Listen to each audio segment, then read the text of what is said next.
ये तो आप भी जानते हैं कि इन दिनों बॉयकॉट बॉलीवुड का मौसम है। बॉलीवुड की हर फिल्म का बॉयकॉट हो रहा है, बॉलीवुड के हर चेहरे का बॉयकॉट हो रहा है। और ऐसे में एक टीवी चैनल शो लेकर आ रहा है जिसका नाम है बिग बॉस। और बिग बॉस की जो पहली प्रेस कॉन्फ्रेंस हुई उसमें इसके जो होस्ट हैं सलमान खान, उन्होंने बहुत सारी ऐसी बातें की जिनको सुनकर ऐसा लगा कि वो एक अलग तरह की इमेज बनाने में लगे हुए हैं। जैसे उन्होंने कहा कि वो जो कैंसर पेशेंट बच्चे हैं उनके लिए उनके बारे में सोचते हैं। उन्होंने बार बार रोजी रोटी और रोजगार का बहुत जिक्र किया। और छोटी सी जो प्रेस कॉन्फ्रेंस थी उसमें कई दफे उन्होंने इस बात पर जोर दिया, रोजी रोटी, रोजगार, कैंसर पेशेंट बच्चे। उन्होंने ये भी कहा कि मैं काफ़ी चिंतित रहता हूँ कोरोना में, क्योंकि मेरे घर पर बुजुर्ग भी हैं और बच्चे भी हैं, और जाहिर है कि कोरोना में दो ही लोगों पर संकट ज़्यादा है, बच्चों पर और बुजुर्ग लोगों पर। कहीं ना कहीं ऐसा लगा कि इस शो के माध्यम से एक ऐसी इमेज क्रिएट करने की कोशिश की जा रही है जिससे दर्शकों के मन में जो भावनाएं हैं, जो इमोशंस हैं, उनको बदला जाए। अब यहां पर हम कई पहलुओं पर बात करेंगे।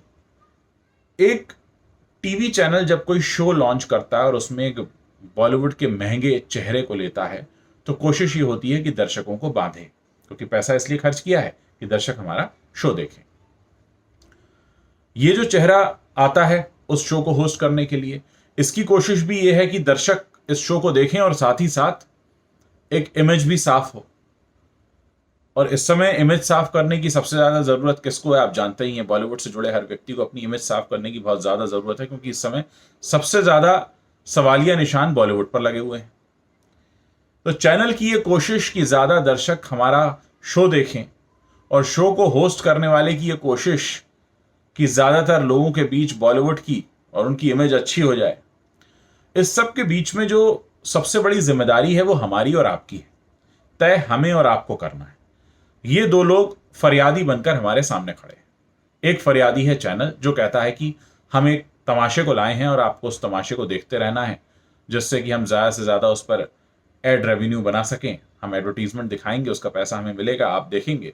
तो आपके बल पर हम ये जुआ खेल रहे हैं, और हम लेकर आए हैं एक ऐसे चेहरे को जिसका काफ़ी वैल्यू है, और हमें ऐसा लगता है कि आप उस चेहरे को कई सालों से देखते आए हैं, तो उस चेहरे को देखने के लिए भी आप हमारे चैनल पर आएंगे। अब ये जो चेहरा आया है ये भी फरियादी बनकर आया है। ये कह रहा है कि आप मुझे देखिए, मैं कितना अच्छा हूँ, मैं कितनी लोगों की मदद करता हूँ, और देखिए बॉलीवुड तो अब बहुत अच्छा हो रहा है, लोगों की मदद कर रहा है, आम इंसान की बात कर रहा है, रोटी रोजगार की बात कर रहा है, कैंसर पेशेंट बच्चों की बात कर रहा है, मदद करने की बात कर रहा है। तो ये दो तरह के फरियादी आपके सामने खड़े हुए, एक है टीवी चैनल और एक है ये मशहूर चेहरा।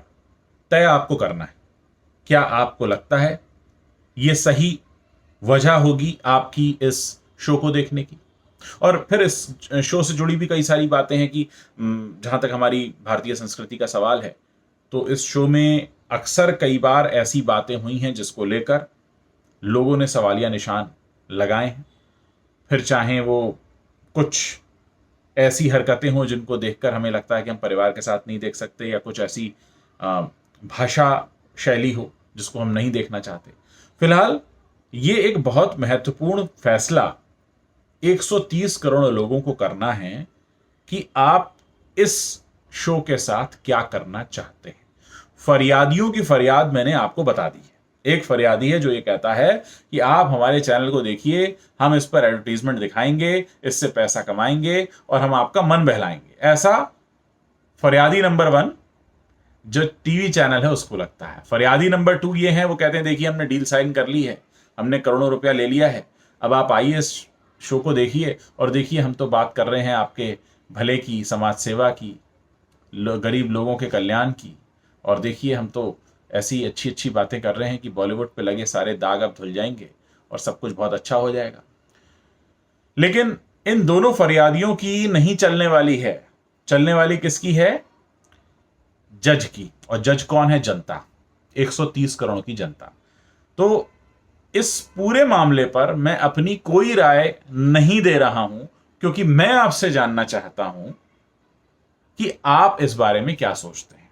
क्या आप फरियादी नंबर 1 से इत्तेफाक रखते हैं? क्या आप फरियादी नंबर 2 से इत्तेफाक रखते हैं? या आप दोनों ही फरियादियों से नहीं रखते हैं कोई इत्तेफाक और आपका मानना है कि नहीं, ये जो चाहते हैं इनको नहीं मिलना चाहिए, और ऐसा है तो फिर क्यों? मेरी जो भी राय होगी मैं बाद में दूंगा, लेकिन फिलहाल इस वीडियो को करने का मकसद ये है कि पहले तो मैं आपको समझाऊं कि क्या होने वाला है, और दूसरी बात ये कि इस पर आपका रुख क्या है और क्यों, ये जानना बहुत जरूरी है। और इस प्लेटफॉर्म का इस्तेमाल मैं यही बताने के लिए कर रहा हूं कि जनता क्या चाहती है। जनता सबसे ऊपर है, मैं भी जनता का हिस्सा हूं, आप ही का हिस्सा हूं, इसलिए आप इस बारे में क्या कहना चाहते हैं इस वीडियो के नीचे कमेंट जरूर कीजिए, जिससे कि यह पता चल सके कि हमारा जो देश है भारत, उसकी जनता का मूड क्या है।